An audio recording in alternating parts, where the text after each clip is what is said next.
Kesulitan itu adalah hasil dari dosa. Kamu itu pendosa, tidak layak mengeluh atas kesulitan yang menimpanya. Kembali lagi bersama saya Stephen. Seperti biasa jangan lupa siapkan apa? Ya tentunya kopi dan Utbray untuk menemani kalian dalam menonton alur cerita film ini. Selamat menyaksikan dan celepot!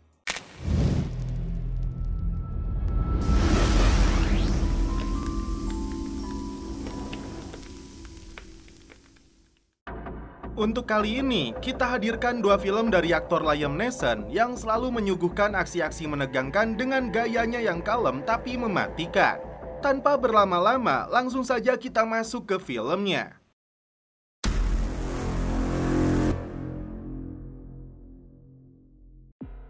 Film dibuka dengan diperlihatkannya seorang bocah bernama Miguel yang baru saja pulang sekolah, lalu menaruh surat untuk pacarnya. Miguel punya mamah cantik bernama Rosa yang menyuruh anaknya untuk fokus mengerjakan tugas. Tiba-tiba, Rosa ditelepon saudaranya yang bernama Carlos atau pamannya si Miguel. Carlos mengatakan kepada Rosa untuk meninggalkan rumahnya sejauh mungkin karena kartel sedang memburunya. Ternyata Carlos berhasil ditangkap oleh anggota kartel dan dia pun disiksa. Belum jelas apa motifnya, mereka menemukan kontak Rosa, orang terakhir yang dihubungi Carlos dan kartel ini akan memburunya. Scene berpindah ke Naco, Arizona. Terlihat seorang pria yang sedang mengawasi sesuatu dari kejauhan. Dan inilah aktor utama dalam film ini yang bernama Jim Henson. Jim memantau hewan ternaknya yang sedang digerogoti serigala.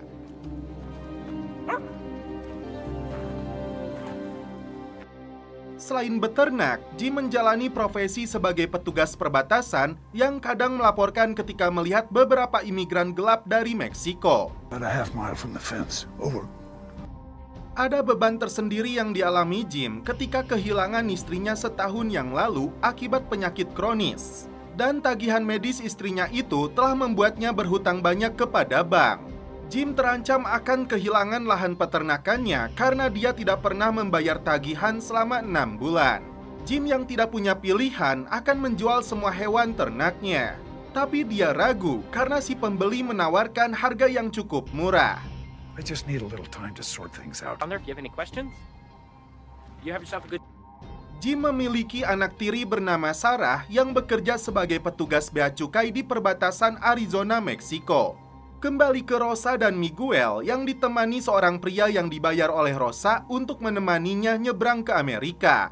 Mereka berjalan mencari lubang pagar yang kerap dilewati para imigran gelap untuk menyeberang ke Arizona. Namun mereka tiba-tiba melihat mobil kartel yang sedang mengontrol wilayah. Pria itu pergi setelah memberitahu lubang pagar yang harus dilewati menuju wilayah Amerika. Sementara itu, Jim yang sedang asyik mengemudi sambil berkomunikasi dengan anjingnya, tiba-tiba You will help us? Border Patrol will help you out. Listen, get you to... Di waktu yang sama, komplotan kartel telah menemukan mereka.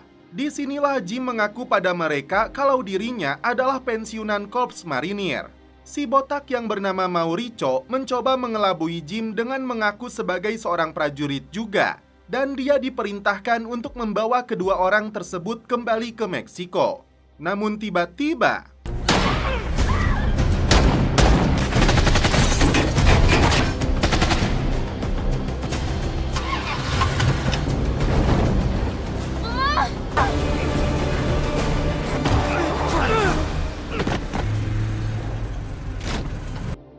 Salah satu anak buah Mauricio melapor bahwa saudaranya telah tewas tertembak. Sebelum Rosa menghembuskan nafas terakhirnya, dia berpesan pada Jim agar jangan sampai Miguel jatuh ke tangan kartel. Dia juga memberikan alamat sepupunya yang berada di Chicago. Mama. Jasad Rosa kemudian dievakuasi oleh petugas patroli perbatasan. Jim kemudian menuju ke kantor bea cukai untuk memberikan penjelasan sampai akhirnya Jim tertidur. Di pagi hari, tak sengaja matanya tertuju pada tas milik Rosa yang masih tertinggal di mobilnya. Dari sinilah Jim mengetahui alasan mengapa kartel mengejar mereka berdua. Ternyata Rosa membawa kabur uang kartel yang didapatnya dari Carlos. Jim akhirnya memutuskan untuk segera pulang. Namun baru di pertengahan jalan, Jim teringat lagi dengan pesan Rosa agar dia tidak membiarkan Miguel jatuh ke tangan kartel. Ternyata kartel telah sampai lebih dulu untuk menunggu proses deportasi Miguel. Jim yang telah tiba segera memasuki kantor dan bertanya kepada petugas.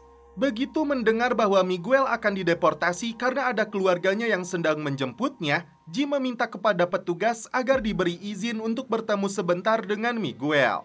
Saat memasuki mobil, rupanya kartel melihat mereka.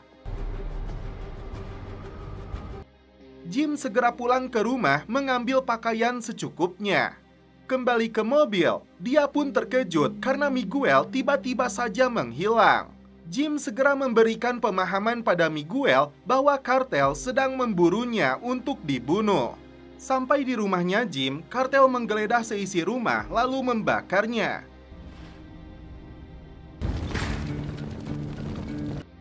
Sementara itu, Jim sempat mengisi bahan bakar mobilnya dan dia juga menyempatkan masuk ke toko untuk membeli peta yang nantinya akan digunakan menuju ke Chicago. Di lain tempat, di Sierra Vista, Arizona, terlihat Maurico memerintahkan anak buahnya untuk melacak Jim. Di sisi lain, Jim yang sempat menelepon Sarah mendapatkan kabar mengejutkan bahwa rumahnya telah habis terbakar.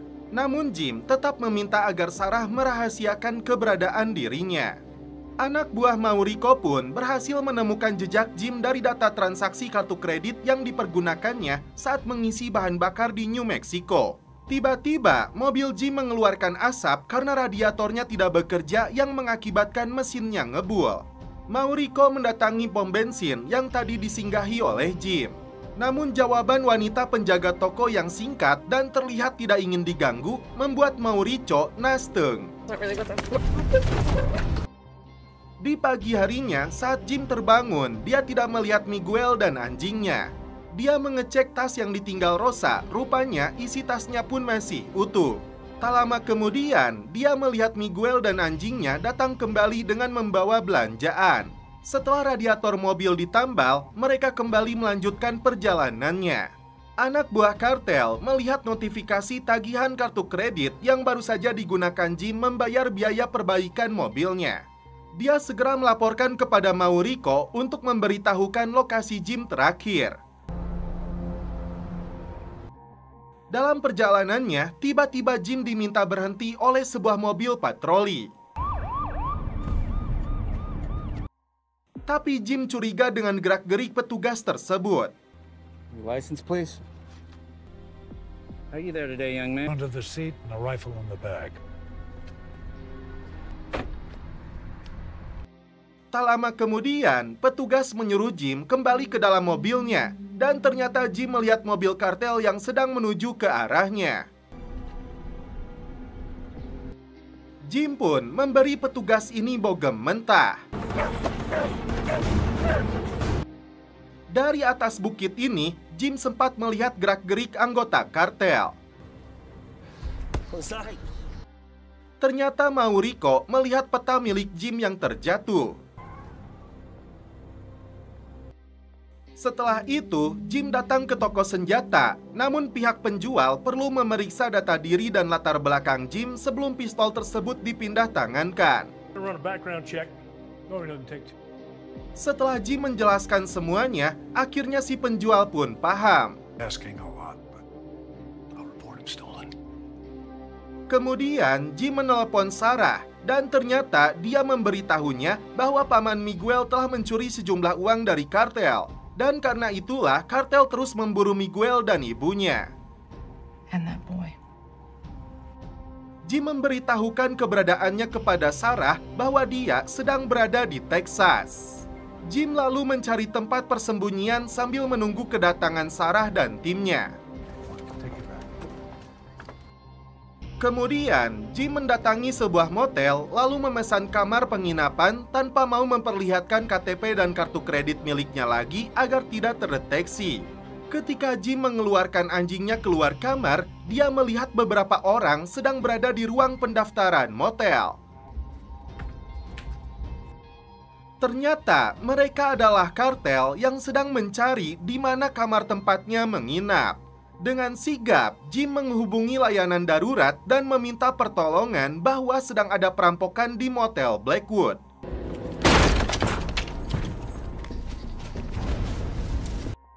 Tak lama kemudian, terdengar suara sirine polisi.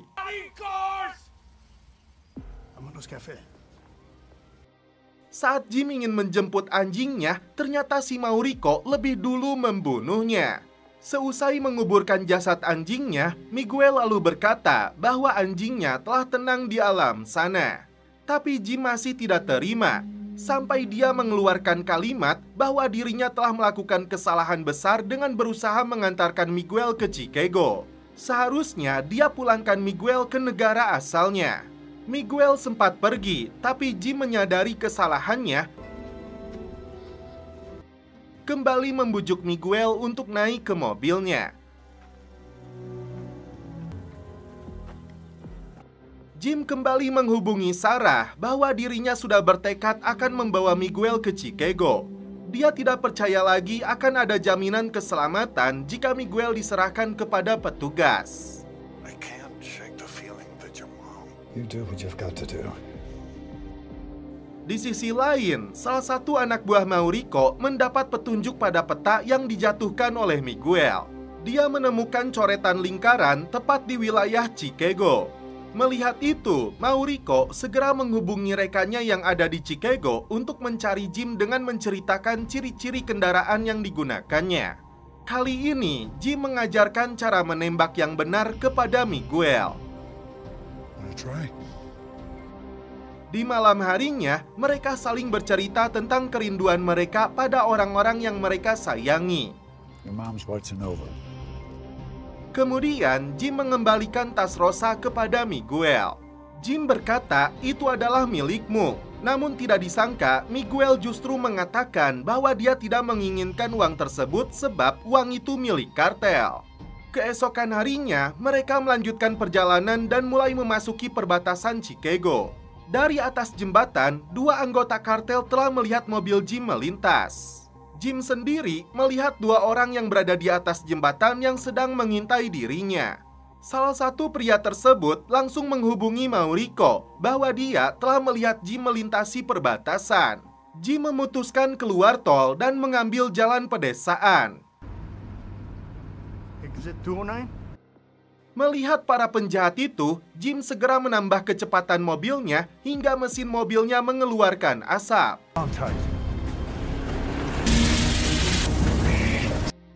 Dan inilah aksi dari mantan marinir ini.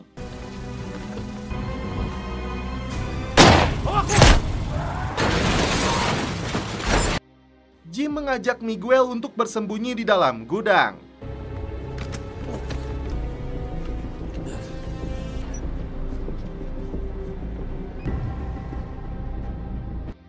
Dia memberitahu Miguel untuk berlari sejauh mungkin jika sesuatu terjadi pada dirinya.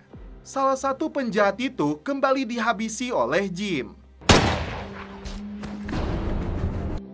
Jim menyusun rencana, menyuruh Miguel untuk berhitung sampai 30, lalu melepaskan 2 tembakan.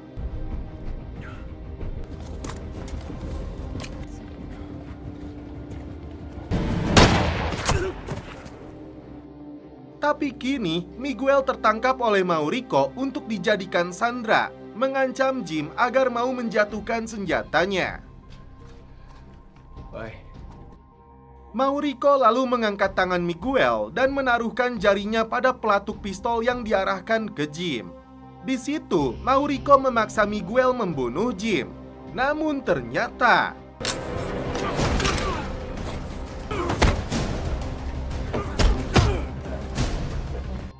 diam-diam, Miguel mengambil senjata Maurico yang terjatuh dan menembak lampu yang berada di atas mereka. Saat Jim berniat menghabisi Maurico, tiba-tiba dia menahannya dan mengembalikan medali bintang milik Jim.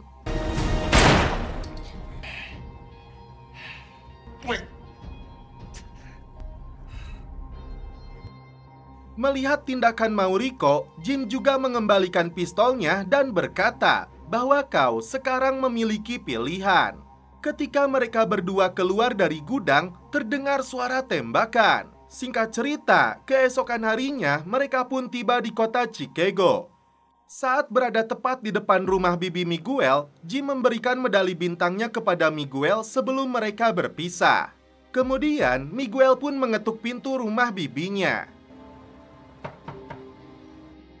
Dan Jim pun pergi sebelum Bibi Miguel membukakan pintu. Jim naik ke sebuah bis umum.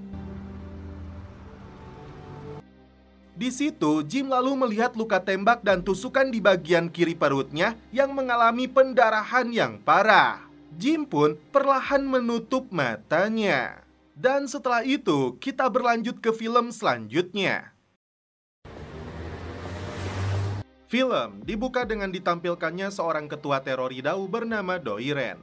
Dia tengah merencanakan sebuah aksi pengeboman di dekat toko buku untuk mengincar 2 orang pejabat.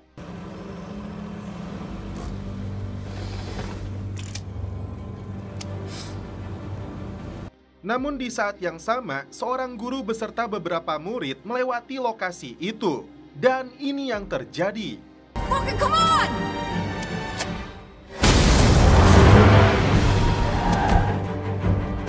Para pelaku kabur menghilang jauh ke pinggiran kota untuk menghilangkan jejak. Selanjutnya, kita diperkenalkan dengan aktor utama dalam film ini yang bernama Finbar Murphy, seorang pembunuh bayaran yang menyamar sebagai penjual buku. Finbar memiliki hubungan dekat dengan seorang polisi lokal bernama Vincent. Keduanya memiliki kesukaan yang sama, yakni hobi menembak. So, what does the day promise? Russian writer. Sebelum mengantar temannya ini pulang, Vincent mengajak Finbar untuk mengecek tanda batas desa yang sudah dirusak. Mereka berspekulasi bahwa itu mungkin hanya ulah iseng para pengendara mabuk yang ugal-ugalan.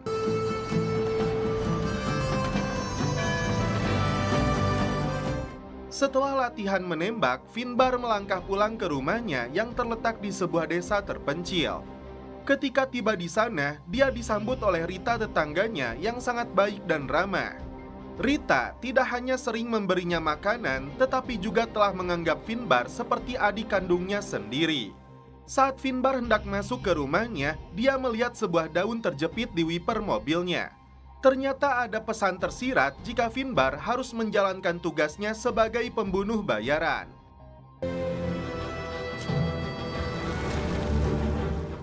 Finbar menemukan foto dan informasi mengenai targetnya di dalam mobil. Singkat cerita, Finbar tiba di sebuah kafe untuk mengawasi targetnya, yaitu Bart McGinnis yang dulunya seorang gangster dan kini menyanyikan lagu-lagu rohani. Setelah berhasil menculik Bart, pembunuh bayaran ini membawanya ke hutan terpencil.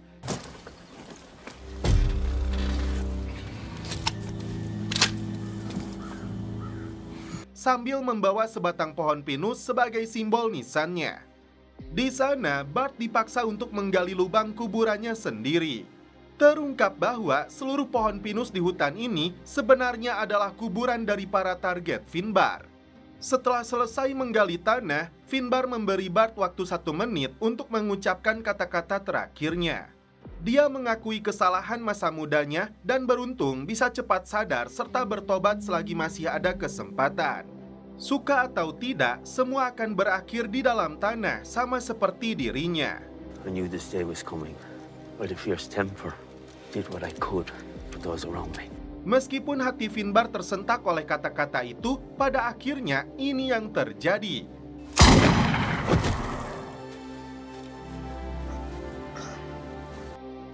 Selanjutnya, kita diperkenalkan dengan Robert Figur, atasan Finbar dan penghubung antara klien dengan para pembunuh bayaran atau bahasa kasarnya calo. Saat itu, Robert sedang memberikan tugas kepada Kevin, seorang pembunuh bayaran junior. Tak lama kemudian, Finbar tiba untuk mengambil bayaran dari Robert atas pekerjaannya. Robert menyerahkan bayaran sambil memuji keahlian Finbar dalam setiap tugasnya. Karena Finbar teringat kembali dengan kata-kata terakhir Bart, tanpa ragu, pembunuh bayaran ini mengumumkan keinginannya untuk pensiun dari dunia gelap. Oh, and a garden. You're just gonna jilt me? Robert mencoba merayu Finbar untuk bertahan, tapi tekad Finbar sudah bulat seperti donat. Meskipun sulit dipahami, Robert akhirnya menerima keputusan Finbar. Kembali pulang ke rumahnya, Finbar memiliki kucing jantan yang selalu setia menemani hari-harinya. Untuk memahami cara dalam berkebun yang baik dan benar, dia memutuskan singgah ke rumah Rita. But a purple. Didn't know that. Di pagi berikutnya, tak terduga Finbar berpapasan dengan Maya, seorang bocah wanita yang punya hobi memancing dari desa tetangga. Saat mereka berbincang, Maya tanpa sengaja menjatuhkan kotak makanannya. Finbar melihat lebam di leher Maya tersentuh. Dia mengunjungi ibunya Sinead yang bekerja di sebuah kafe.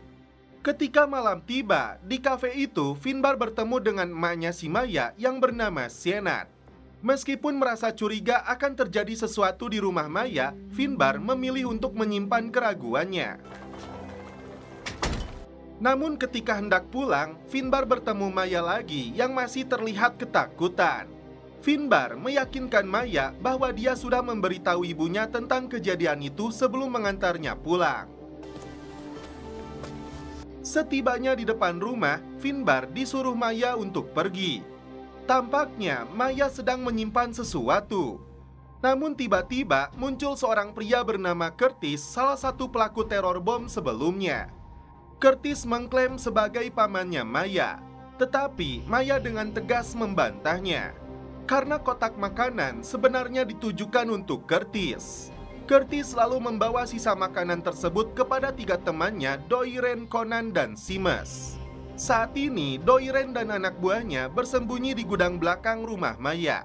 You just get what we need and you come back. Keesokan harinya, Finbar mendatangi rumah Sinead membawa sekotak makan siang sebagai permintaan maaf atas insiden sebelumnya. Namun sebenarnya, Finbar kembali ke rumah Maya untuk menyelidiki apakah Maya menjadi korban KDRT. Maya menunjukkan sebuah peluru kepada Finbar dan saat Finbar memegangnya, dia melihat bekas lebam di tangan Maya. Finbar bertanya kepada Maya apakah peluru itu dari pamannya. Tetapi Maya hanya menjawab bahwa Curtis bukanlah pamannya. Meskipun Maya tidak memberikan jawaban langsung, dia memberikan isyarat bahwa memang ada kejadian di rumah yang dimaksud oleh Finbar. Dengan demikian, Finbar menyadari bahwa selama ini yang berbuat kasar terhadap Maya adalah Curtis. Tiba-tiba, Curtis muncul dengan marah melihat keberadaan Finbar di sana. Dia menuntut kotak makanan yang dibawa oleh Finbar. Sinead dengan cepat memberikannya dan menyuruh Curtis untuk segera pergi. Sinead kemudian menceritakan kepada Finbar bahwa dia terpaksa menampung Curtis karena Curtis adalah adik ipar dari mendiang suaminya. Singkat cerita, Finbar pergi ke kediaman Robert dengan membawa peluru yang Maya berikan. Di sana, Finbar menunjukkan peluru tersebut kepada Robert dan meminta untuk menyewa Kevin agar membunuh Curtis. Finbar beralasan bahwa Curtis telah menyakiti Maya dan berperilaku kasar dan dia tidak ingin kejadian itu terus terjadi. Namun Robert menolaknya dan menyarankan Finbar untuk menjauhkannya karena takut Curtis merupakan anggota teror Riddau. Singkat cerita, Finbar mengawasi Curtis yang sedang berenang sendirian di pantai. Setelah Curtis selesai berenang, Finbar mengikutinya dan pura-pura menawarkan tumpangan. Nice and bison here, top end. Aye, Holiday. Fuck up. Di tengah perjalanan, Finbar berhenti sejenak untuk mengajak Curtis mencoba senjatanya. Had a Remington 17. Beautiful, isn't he? Finbar membawa Curtis ke hutan lokasi pemakaman umum para targetnya. Tetapi Kevin datang tepat waktu untuk menyelamatkannya. You never fucking see me again. Mereka membawa mayat Curtis ke hutan pinus untuk menguburnya. Get down. End of the line. That's line of work. Beberapa hari kemudian, Doiren merasa bingung dan khawatir karena Curtis tiba-tiba menghilang tanpa kabar. Conan mengatakan bahwa mereka sekarang menjadi buronan paling dicari, dan mungkin Curtis telah tertangkap oleh polisi atau bahkan sudah mati. Conan menyarankan agar mereka segera pergi dari wilayah tersebut. Tetapi Doiren menolak untuk pergi sebelum mengetahui keberadaan adiknya dengan pasti. You cunts wanna leave, that's grand. Dia pun mengambil pistolnya dan bersiap untuk mencari Curtis. Sementara itu, dia menyadari bahwa salah satu peluru di pistolnya telah hilang. Curtis! So he's missing? I'm fighting for a free Ireland. Doiren kemudian menelepon seorang temannya untuk menanyakan apakah dia mendengar kabar atau mengetahui keberadaan Curtis. Namun, dia mengaku tidak mengetahuinya. Yang menarik, temannya itu menyarankan Doiren untuk menemui Robert, seorang calo pembunuh bayaran di desa tersebut. Mungkin saja dia mengetahui keberadaan Curtis. Tanpa basa-basi, Doiren langsung menanyakan apakah Robert mengetahui tentang Curtis. Meski Robert pura-pura tidak tahu, namun saat itu Doiren menginjak sebuah peluru yang tergeletak di lantai, yang ternyata cocok dengan peluru pistol miliknya. Robert tidak bisa lagi mengelak, menyebut hanya Finbar yang tahu. Namun tiba-tiba, You're only 3 foot away from me. Who then? If you would get the...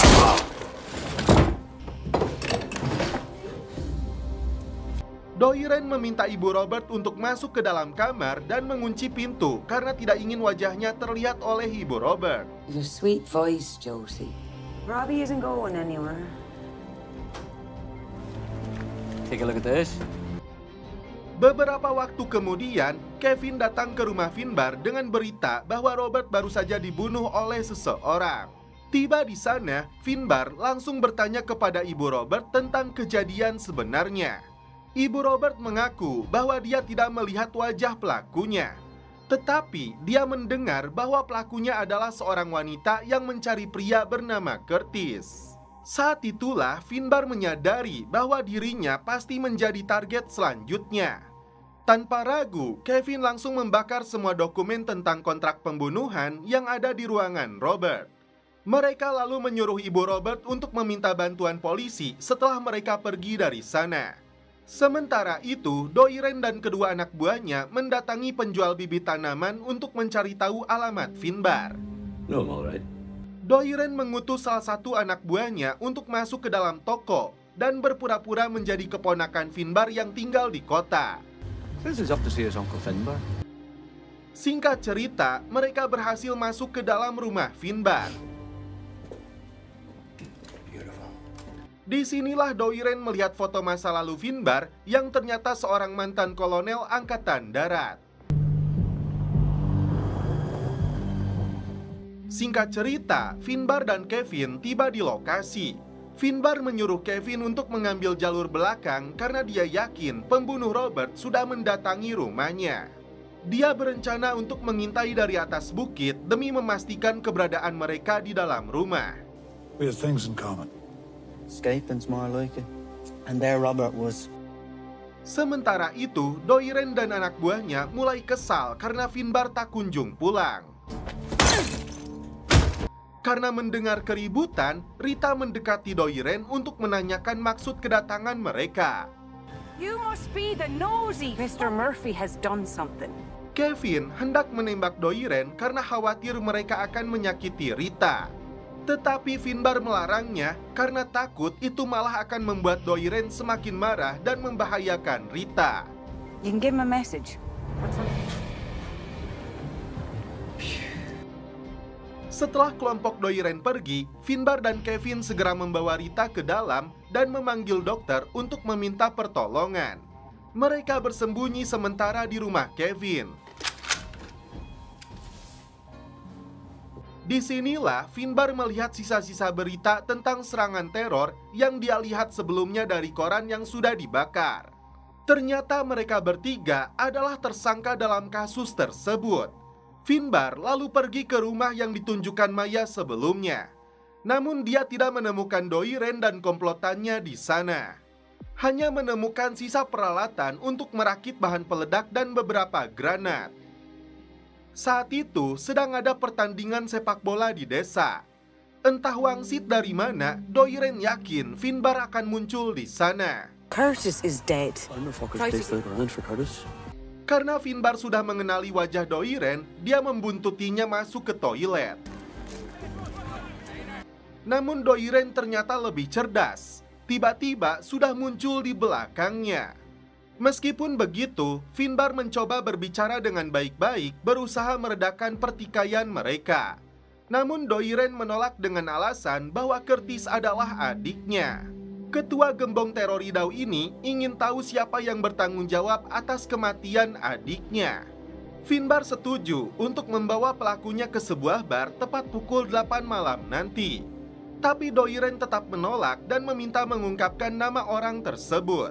Doiren pun setuju, akan tetapi dia mengancam akan meledakkan tempat tersebut jika Finbar tidak datang. Fucking Aegis. Sebelum menuju kafe, menampilkan adegan kelompok Doiren yang telah merakit bahan peledaknya. Finbar pun menyerahkan sebagian uangnya sebagai bekal Kevin untuk memulai hidup barunya di California, mewujudkan impian yang lama diidamkan. You don't have to use that ever again. Nobody ever gave me nothing. Masuk ke dalam bar, Vincent mulai mencurigai bahwa Finbar tidak sekedar seorang penjual buku, tapi terlibat dalam masalah yang serius. Namun Finbar tetap enggan memberitahu identitas dia yang sebenarnya, termasuk masalah yang sedang dia hadapi. So, Les, I don't know. Or has he moved on? Benny? Tak berselang lama, datanglah si Doiren. Go home, now! Sementara itu, Vincent keluar sejenak untuk merokok. Disinilah polisi ini mengenal mobil Doiren yang sudah dikenalinya sebelumnya. Vincent memperhatikan goresan di bodi mobil itu yang serupa dengan bekas cat di papan selamat datang di desa mereka. Vincent menyadari Finbar dalam bahaya. Kecurigaan Vincent semakin menguat saat ia melihat Conan mengawasi Finbar sambil memegang tas. Dia memutuskan untuk duduk di sebelah Conan sambil terus memantau situasi. Sementara itu, Doiren dengan tegas mengajak Finbar ke halaman belakang, bertekad menyelesaikan urusan mereka di sana. Meskipun begitu, Finbar tetap berusaha menjaga perdamaian, memastikan tidak ada warga lokal yang terluka. Tiba-tiba, Kevin muncul, mengacaukan seluruh rencana Finbar. Doiren langsung menegurnya apakah dia tahu tentang kematian adiknya. Kevin merayu Doiren mencoba mengajaknya ke halaman belakang agar bisa berbicara lebih dekat. Namun tiba-tiba anak buah Doiren yang berada di luar mengaktifkan bahan peledaknya dan tak diduga.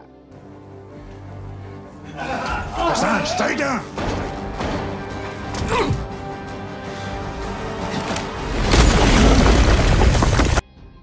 Sebelum melarikan diri, Doiren menghabisi Kevin. Ketika Finbar hendak mengejar Doiren, ternyata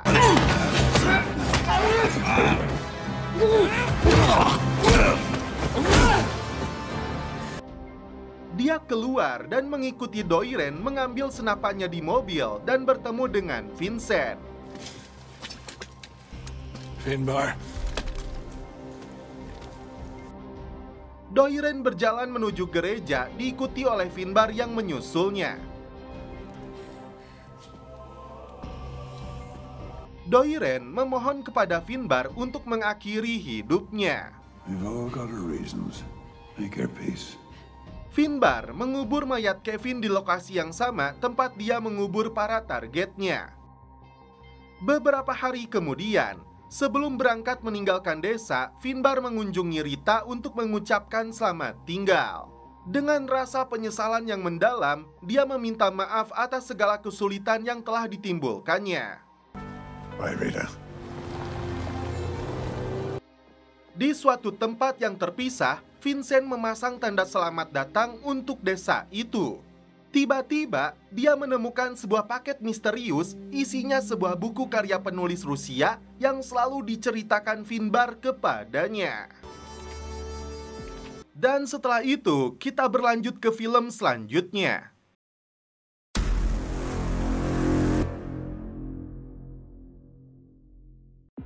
Film dibuka dengan diperlihatkannya aktor utama dalam film ini yang bernama Matthew, seorang polisi NYPD yang sedang santuy di dalam bar. Tiba-tiba ada 2 orang yang masuk ke dalam bar dan ini yang terjadi.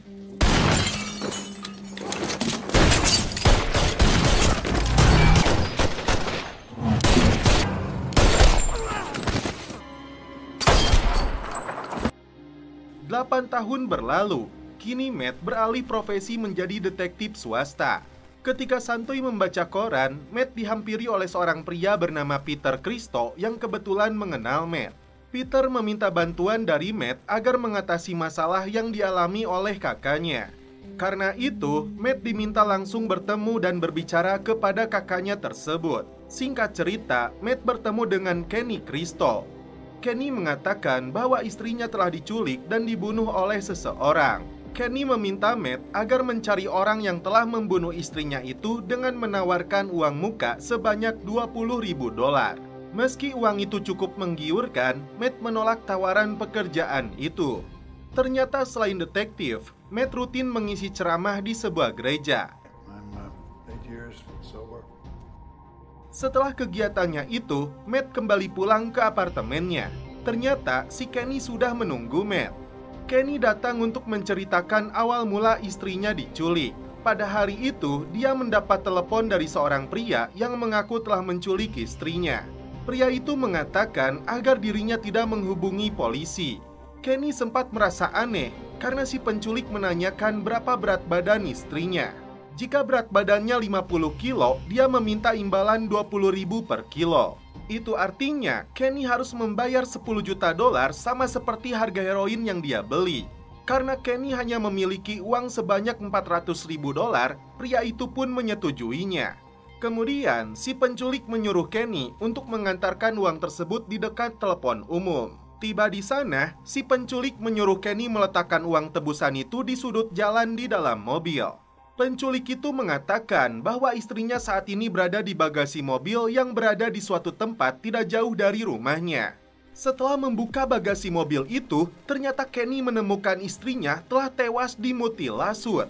Dari lokasi pembunuhan istrinya, Kenny menemukan sebuah alat perekam suara yang dia berikan kepada Matt. Sebelum pergi, Kenny memberikan nomor teleponnya kepada Matt, berharap detektif swasta ini mau membantunya. Setelah mendengar rekaman itu, Matt menghubungi Kenny untuk menanyakan di mana lokasi Red Hook itu. Di pagi harinya, Matt mencari informasi mengenai penculik tersebut dari seorang penjaga toko dan orang-orang di sekitar tempat itu. Di saat malam harinya, Matt menggunakan komputer yang ada di sebuah perpustakaan untuk mencari informasi kasus serupa yang dialami oleh istri Kenny. Disinilah Matt menemukan korban bernama Mary Gotteskin. Di tempat itu, terlihat ada seorang anak muda bernama TJ yang selalu berkunjung ke perpustakaan tersebut. Matt meminta bantuan TJ untuk mencari informasi mengenai pembunuhan yang serupa dengan istri Kenny. Akhirnya, mereka menemukan kasus pembunuhan seorang wanita bernama Leila Anderson yang tubuhnya dimutilasi lalu dibuang pada sebuah pemakaman bernama Greenwood. Setelah mendapatkan informasi itu, Matt memberikan TJ $20 dan mengajaknya untuk makan malam. Setelah mengetahui Matt seorang detektif, TJ menawarkan dirinya untuk ikut menyelidiki kasus yang sedang diselidikinya. Namun Matt menolak karena dirinya lebih suka bekerja seorang diri.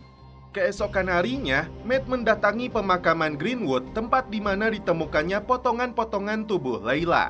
Tiba di sana, Matt dihampiri oleh penjaga makam bernama Jonas Logan.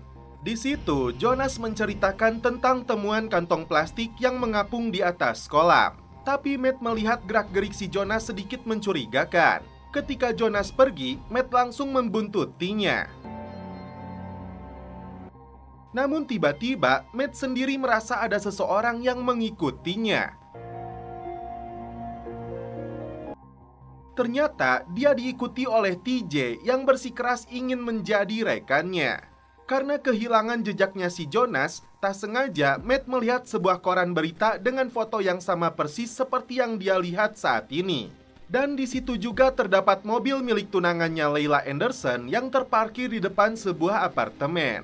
Tak mau buang waktu, Matt langsung memasuki apartemen tersebut untuk menemui tunangan Layla yang bernama Ruben Quintana.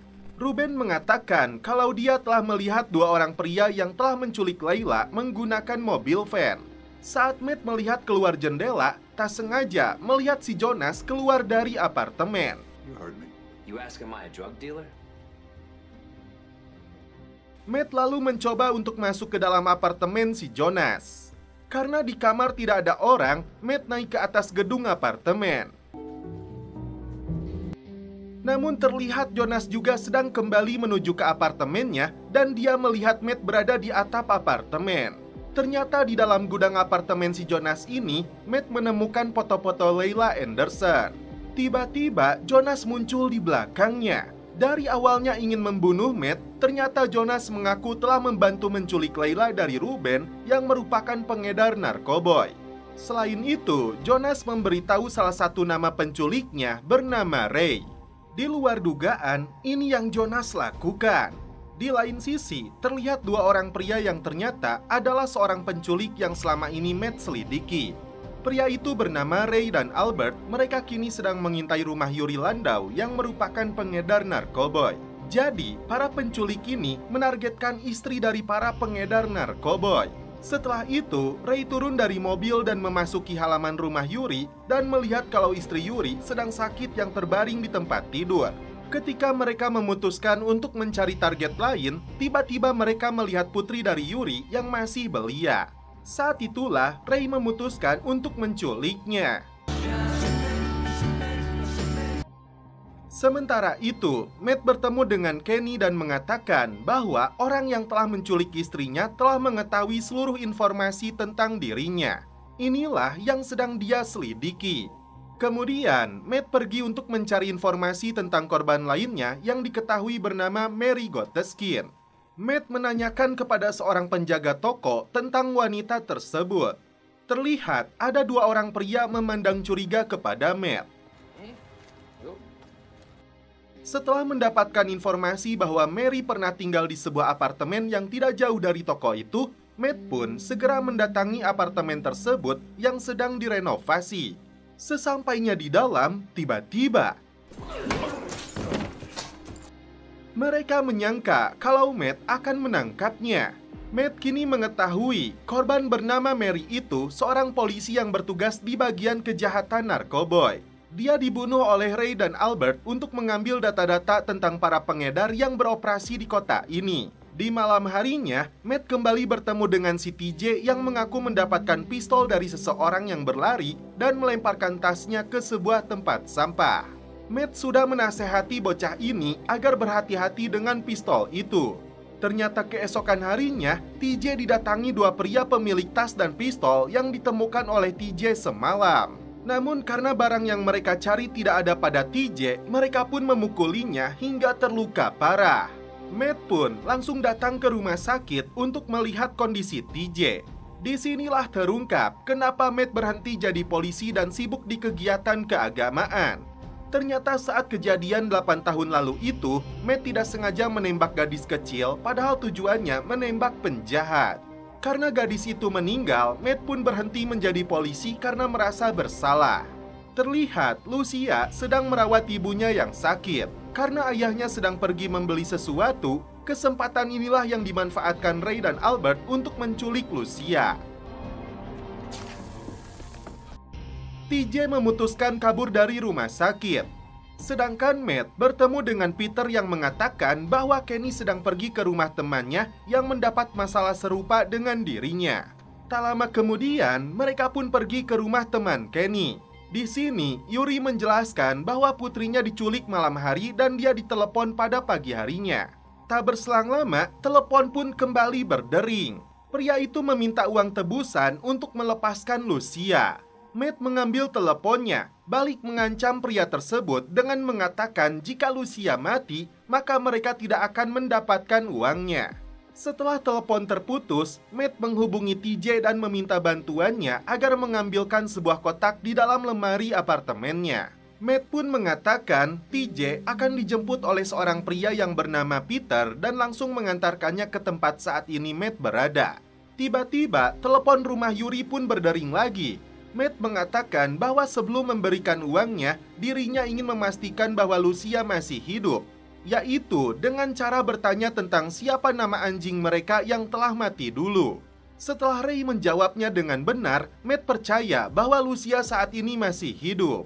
Di situ Matt meminta transaksi penyerahan uangnya dilakukan di pemakaman Greenwood pada malam hari. Ternyata isi dalam kotak itu adalah sebuah senjata yang akan digunakan oleh Matt. Matt pun menambahkan uang palsu dan mengatur strategi lebih dulu. Mereka berencana akan menembak penculik tersebut dengan menempatkan Peter sebagai penembak jitu. Karena Peter dulunya adalah seorang militer. Tak lama kemudian, mereka pun segera pergi ke pemakaman Greenwood sesuai rencana yang telah ditentukan. Setibanya di lokasi transaksi, TJ disuruh untuk tetap berada di dalam mobil. Setelah melakukan transaksi, terlihat Albert mengecek uangnya terlebih dulu. Sedangkan Ray masih bersama Matt yang beradu argumen tentang senjata yang sedang membidik dirinya. Albert yang mengetahui bahwa uang yang sedang dia cek sebagian adalah uang palsu, dia pun langsung menyuruh Ray agar menembak Matt. Dan tiba-tiba ini yang terjadi.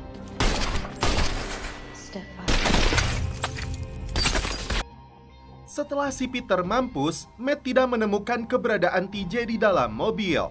Kenny menduga dia kabur saat mendengar suara tembakan. Di sisi lain, ketika dalam perjalanan, terlihat Ray kesakitan karena peluru yang Matt tembakan tadi mengenai bagian samping dadanya.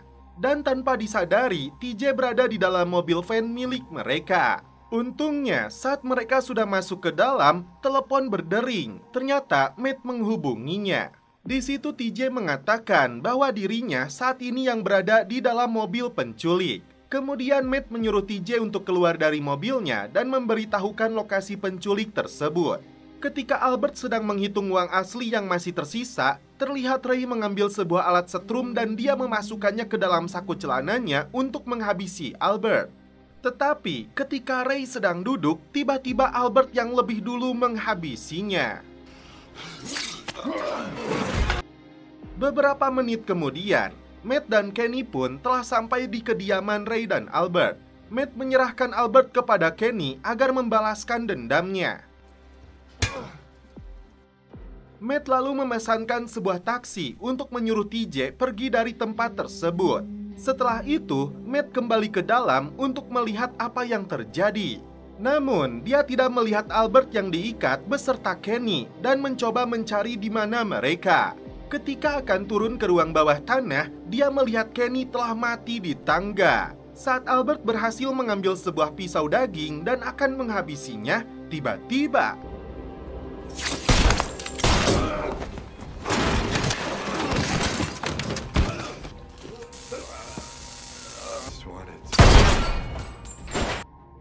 tak lama setelah itu, terlihat para polisi mulai berdatangan ke tempat tersebut dan Matt pun bergegas pulang. Dan setelah itu, film pun berakhir. Oke guys, terima kasih yang sudah menonton sampai akhir. Salam percelopotan duniawi, keep enjoy.